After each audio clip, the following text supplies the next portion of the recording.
Thanks for joining today. I appreciate you guys taking the time here. I'm really happy and excited, actually, to be able to announce some early work that's been going on with us and some co-innovation partners between Integrative Nanotech, which is the company that I represent, and some of our German co-innovators at the Fraunhofer Institute for Surface Engineering and Thin Films. And we're really working on accelerating the development of next-gen hydrogen leak detection systems. So I won't go into too heavy details. I'm sure a lot of you guys kind of understand the basics of hydrogen safety here. The first thing I really want to say in this space is that hydrogen truly isn't any more dangerous than other traditional fuels, but it is different than other traditional fuels. The way we have to mitigate this risk, the way we have to detect these risks and use them varies rather greatly from traditional petrol fuels and otherwise. Now, of course, the best solution for risk mitigation in this case is to completely prevent that risk from happening. Preventative measures are, of course, number one in the industry. It's impossible to go without them, and we require them to ensure public safety as we start to roll these technologies out. However, that's not really good enough. There are failures in fail-safes in these systems, and therefore we really need reactive systems that come as that second line of defense. So those systems depend very heavily on what application you're talking about here. That could be production, that could be the distribution of the fuels, including the storage of those fuels. It could be end use, whether it be a fuel station, a fuel cell, an actual fuel cell vehicle or plane. And what one uses as far as technology for sensing, or rather technologies in most cases, to add a level of redundancy to the system, varies very significantly. The most simple of those are typically in distribution systems in high pressure areas. You can simply look at pressure drops along those systems to identify where leaks may occur, right? You can supplement that a little bit when it comes to wraps around some of these junctions, which help to identify through a color change where leaks might be occurring at very, very small concentrations so that you can repair it ahead of time. Furthermore, there's point-based systems which can be installed in more enclosed environments, whether it be one of these here in kind of a container ship level or in a lab facility environment, something like this, to detect the presence of hydrogen. There's even ultrasonic systems, which will try to do wide area monitoring of gas-independent leaks occurring in the systems.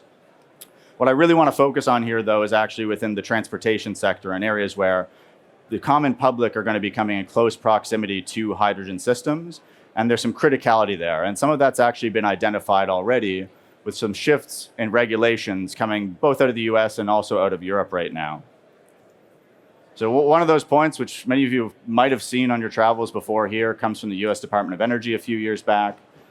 A couple of points about the temperature, pressure, humidity. That's all just due to the fact that you have vehicles in any possible environment worldwide. It could be ever up to Alaska, down to right at the equator. So there's a wide range that it needs to operate under. But really, the core metric here is this response and response time.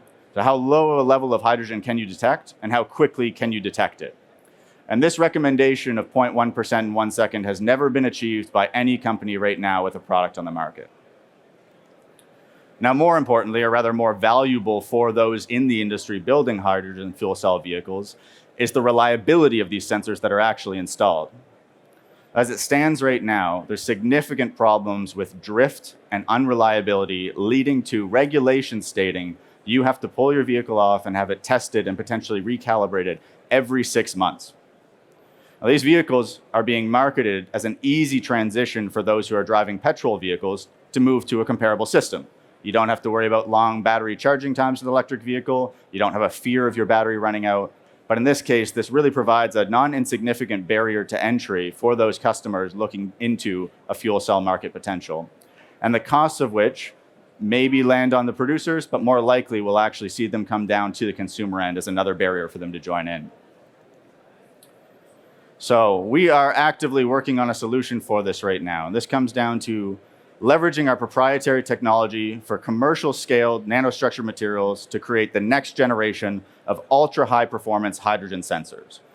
So anyone in the gas sensing sector probably already knows that utilizing nanomaterials, it's well seen, you get significantly higher performance than kind of their planar counterparts. But the big issues have always come down to the production volume capabilities, the reproducibilities of those, and the cost per unit when you're talking about that. It hasn't been successfully upscaled. That's where our technology comes in. We're able to produce these materials on an already commercial production scale volume. That way, we can maintain competitive pricing to what exists in the market right now for leak detection systems, create those huge production volumes that are required to address industries such as the automotive sector, but still maintain that ultra high performance that we're able to achieve from the nanomaterials. There's just a little teaser of some of the first results we've had here to give you an idea of what we're talking about for performance. So I'll walk you through this a little bit for those who might not come from the gas sensing side. We see the top curve there is kind of the response of the sensor to a hydrogen leak event, and the bottom is the inverse of that. You can see where that green line kind of pops off at the start. That's when hydrogen is allowed into the system, and that black, thicker line that starts to drop is the actual response of our sensing element. So we're able to achieve what's known in the industry of a T90, which means the time at which the sensor has reached 90% of its final value. And we can do that here in under 1.5 seconds, where the best competition is 4 seconds, and the average competition is about 10 to 15 seconds. So already a significant improvement there. Not only that, we're able to get significantly faster initial detections than what's available right now. I say 0.2 seconds here, and we've actually seen some of our samples getting down to below the 120 millisecond mark before detection occurs. So a massive improvement on that scale. The other side of this event is not only how quickly can you detect that hydrogen is present and a leak has occurred, and how accurately, how much hydrogen is there, but rather on the opposite end. When the hydrogen goes away, what does the sensor do? Does it continue to send a signal saying that a leak is still present, even if it's no longer a threat? And that is equally as critical here. So we're able to see with our sensors right now, we can get the inverse of that T90, 90% of that return response in under 3 seconds, where the competition average is actually 10 to 15 seconds. So a factor of 3 to 5 times better than what exists in the market right now.